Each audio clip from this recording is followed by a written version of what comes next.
il était pas jamais dialecte ça là.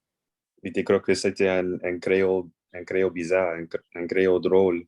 Et puis, moi, t'es pas connais terme si là, que moi, t'es gagne 16 ans. OK. Ah, ça c'est pas longtemps. Oui, c'est pas longtemps, non. Huh. Mais pour moi, je dois monter changer mon dialecte pour accommoder les débutants. Oui, parce que à cette heure, la majorité apprend Kouri-Vini. une façon de créole qui devient le sud-ouest. Oui. Moi, t'ai commencé comme ça. Moi, t'ai commencé avec Christophe Landry. Il devient de Nouvelle-Libérie. Mais mon communauté, c'est ici à la côte. Moi, c'est complètement différent de les autres. Moi, je ne viens pas de la Louisiane. Moi, je viens de la côte de Mississippi. Nous autres, créoles aussi ici. La côte de Mississippi, c'est créole. La côte de Alabama, c'est créole aussi.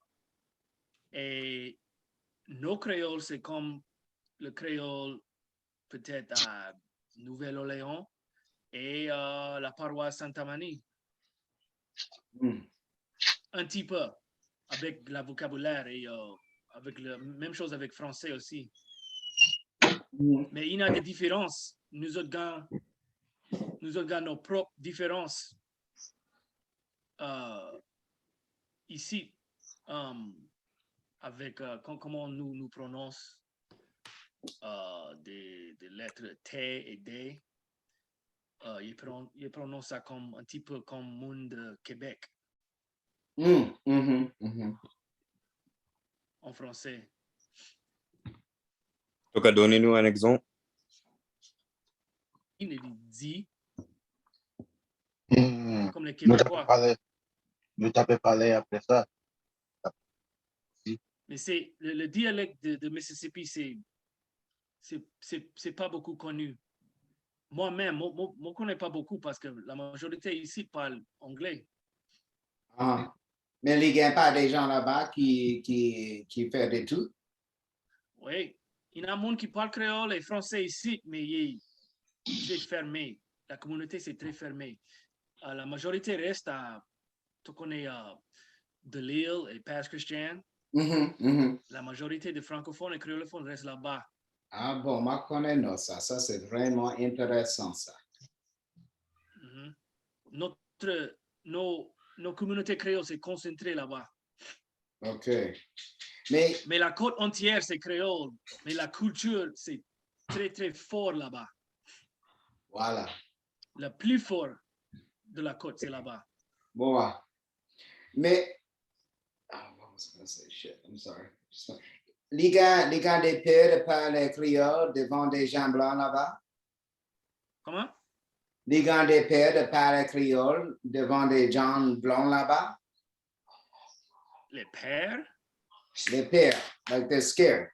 Or they don't. Oh, like... ouais, les gars peur, ouais, les gars peur et les gars honte. Aquí? Because pendant mon enfant là, comme grand-parents quoi, il dit pas le crier devant des gens blancs. Jamais. So. Oh, non, c'est pas différent. C'est pas comme ça. Toi, t'as dit moi ça la dernière fois, nous avons parlé, mais c'est pas un problème avec mon noir ou mon blanc. C'est une chose de monde qui est créole contre monde qui c'est pas créole. Tu connais?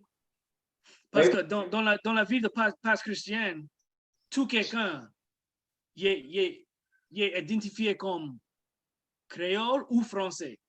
La majorité, il y a des surnoms français ou l'espagnol. Il y a tout créole, mais il y a peur et quand il parle avec monde qui sort de l'autre village.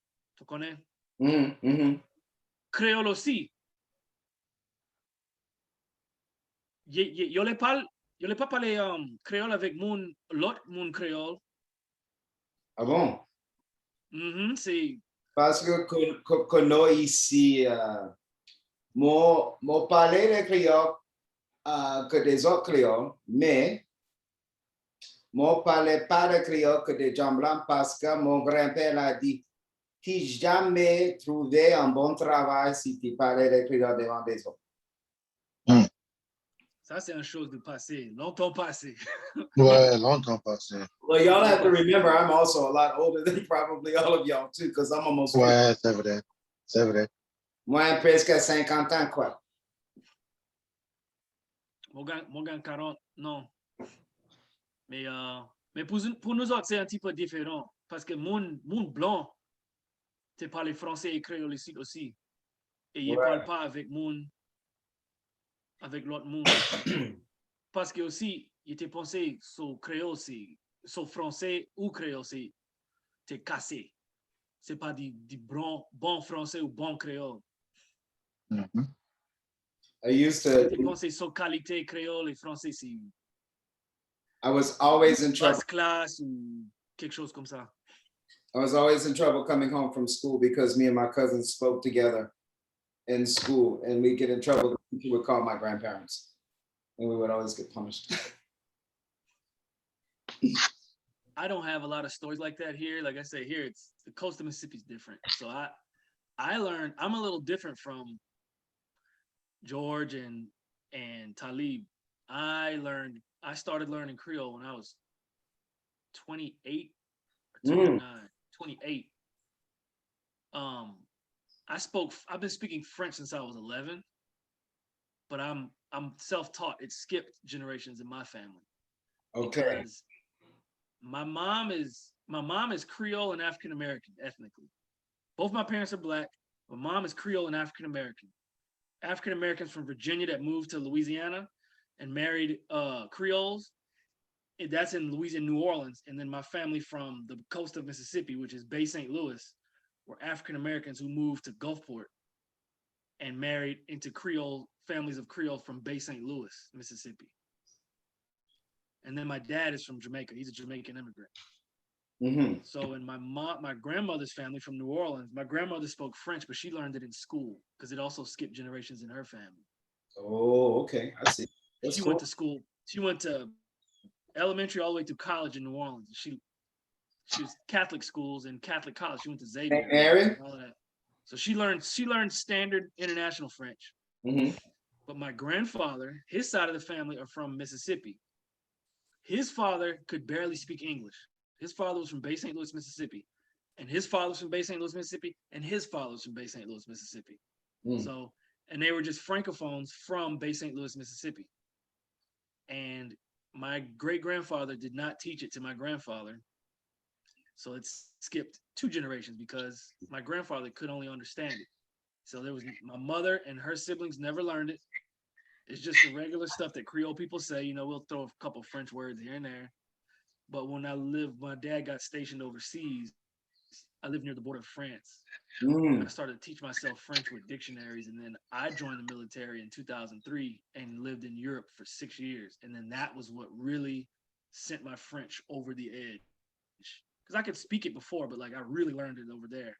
And then I moved back to America in 2009. And then 2010 is when I started Creole. And I picked it up real quick because I had the French vocabulary already. It was, so I had to learn a lot. I had to learn a lot. And then I had to was on the search for the specifics of my way of speaking French and Creole here. There's not a lot of information on Creole on the coast. There's more information on French on the coast. And the French in Mississippi is actually partially Creole. They have a lot of Creole grammar in it. Like they've lost a lot of the gender for nouns. Mm-hmm. They use typically just a genderless, like a le or la for everything almost. Oh yeah. There's little bits and pieces of Creole that exist in the French here. So it mixed at some point. So, but yeah, it has its little peculiarities here. Like I said, they have like the pronunciation here is a little similar to like what they do say in Quebec. Because the way that the French here is very conservative because this is where they landed when they founded the Mississippi River. They landed in Biloxi, Ocean Springs, and then they went to Mobile too, and then they went west to New Orleans. So, and with the people of Pakistan being very conservative in general, in all aspects of life, even they don't, like I say, they don't even talk to other francophones. People from New Orleans or wherever in Louisiana will come to Pakistan and they won't speak Creole or French with them at all because they're outsiders. So, yeah. So they kept a lot of stuff that maybe some other dialects might have changed due to waves of different French speakers from different regions of France or Canada. In Pakistan, they kept a very old way of speaking, and it's very conservative. I bet that would be They sound a little bit Quebecois. I bet that would be a very interesting study. Rebecca Larsh Morton did it. She wrote a dissertation on it in the 90s. Like with you, but I was the opposite. My Creole is what, when I lived in France, helped me learn the French in like 3 months. It was almost like my teacher asked me, he said, how you speak French with all these old archaic words? And then he say, and they're used correctly, but you're speaking with a Black Caribbean accent. I think it was one time I said something about bon volonté and something, and then the next sentence I used carriage instead of voiture. And oui, voiture et char, ouais, c'est a char.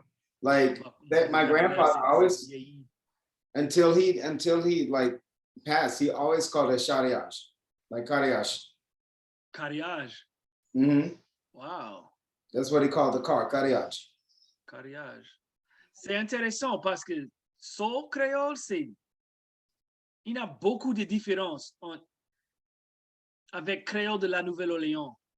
Chaque paroisse et avec mon cas, chaque comté, county, a son propre créole ou français. Mais le dialecte de la Nouvelle-Orléans, c'est complètement différent. Mm-hmm. D'après moi, c'est complètement différent de les autres variétés de créole. Oh, sauf la créole de point coupé. Mm-hmm. Point coupé créole, c'est intéressant, mais après monter à apprendre créole avec un book de Nouvelle-Libérie, monter trouver une chanson avec Lizzie Miles, tu connais, et là-bas. Et comment t'écoutes ça, par exemple, pour le parole mi, monter apprend mo.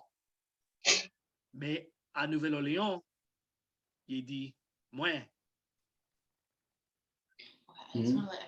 Et la paroisse Saint-Amélie, il dit moins aussi. Lizzie Miles dit moins. She says that, all right, well, first of all, the girl here is Abra to translate what they're asking in the chat. This is Abra, everybody. Hi. And the session looks like it might expire in about 8 minutes. Should we extend? What do you guys want me to do? Do you want me to extend, or should we just do another night, or? I actually have Zoom. Oh, you do have real Zoom. Okay. It's purchased, so I could just send y'all a Zoom link. Yeah. Well, why don't you do that on Continue? Mm-hmm. So continue.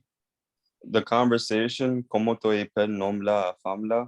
How do you spell the name of the woman? And then Tego said quelle, and like which one, who? And I said femme la, the woman Rebecca, ou quelque chose, or something.